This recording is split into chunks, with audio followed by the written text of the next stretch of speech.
Good morning, ladies and gentlemen. Welcome to the Ranger's Respite. I'm Philip. Today is Friday, and that means it is time for another Whiskey Library review. On Wednesday, we spun the wheel, and we got this Whiskey Dahlbach Club Blend 2025 bottle. So, really excited to talk about it. But first, before we get into it, ladies and gentlemen, if you'd like to support this channel beyond the typical like, comment, and subscribe, which, by the way, helps this channel immensely, I'm selling these rollerball and ballpoint twist pens turned from a French oak ex-cognac cask, which held cognac for 45 years before being used to finish a peated American single malt whiskey in the Pacific Northwest. If you know, you know. Now, let's talk about Whiskey Dahlbach. Whiskey Dahlbach is one of the most interesting single malt distillers in the U.S. and definitely doing some really fantastic stuff. They've got a whiskey club that is only open to members from the state of Arizona. They don't ship it. I got this handed off to me by my friend Ian, who is in that area. And this is really interesting. It is a mesquited malt, which means that they smoked some of the malt used with mesquite.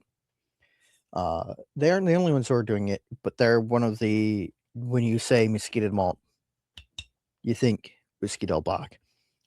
Now, it's bottled at 63% alcohol by volume or 126 proof. It is a blend of 6 barrels, 2 second-use Dorado barrels aged 3 years and 2 days, 2 second-use classic barrels aged 3 years, 4 months, 1 second-use classic barrel, classic barrel aged 3 year, 2 month, and 1 second-use classic barrel aged 3 years, 3 days. So, looking at this, the highest age statement that you could put on it is 3 years, 2 days. But for Whiskey Dahlbach, that's a pretty darn good age statement. You don't have the option of aging for a really long time in the high desert, especially not in Tucson, which is where Whiskey Dahlbach is. But that's 2 barrels of mesquited malt in this blend of 6 barrels. Bottled at cask strength, 63% alcohol by volume. Oh, and it is a killer dram. I have no doubts in my mind that this is probably one of the best wood smoked whiskeys I have. And I have some very good wood smoked whiskeys. For example, I was right.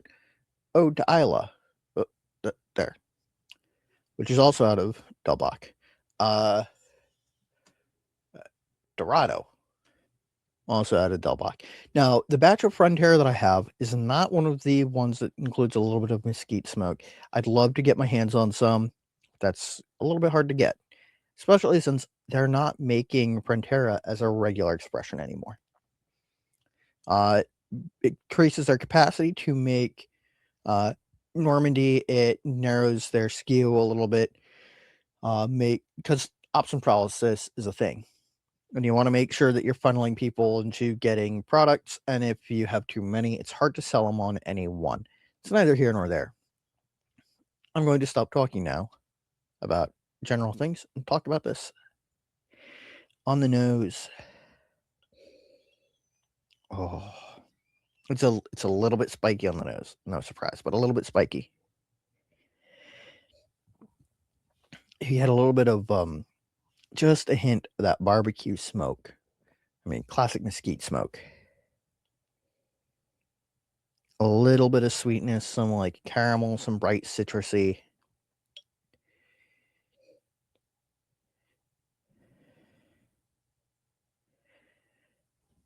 Some like fruitiness, like not citrus, but like, so, okay. you've got sort of the whole nose. You got a layer of smoke, and then up at the top, you've got the bright citrus notes, and then in the middle, you've got some nice, rich fruity notes.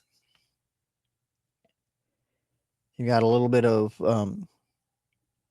like caramelly, vanilla notes, but not a whole lot. And just a hint of like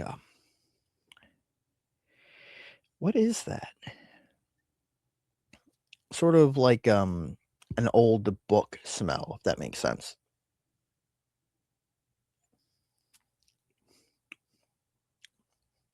Ooh, definitely 63%. Feel a little bit on the palate. The palate, though, once you get past that first little bit of tingle, it opens up into this bright, luscious, light fruit, a little bit of like custardy creaminess, a light hint of smoke.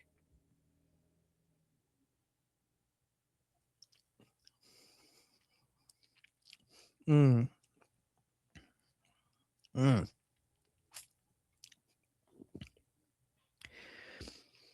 Custard tart with a mixed fruit topping. Squeeze the lemon juice across the top. Served next to a fire.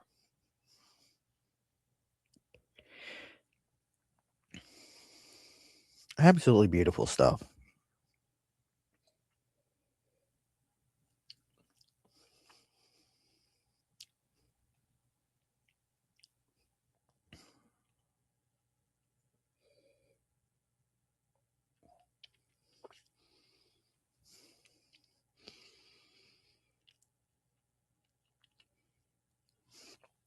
There is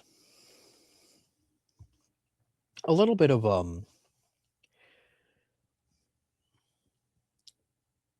like a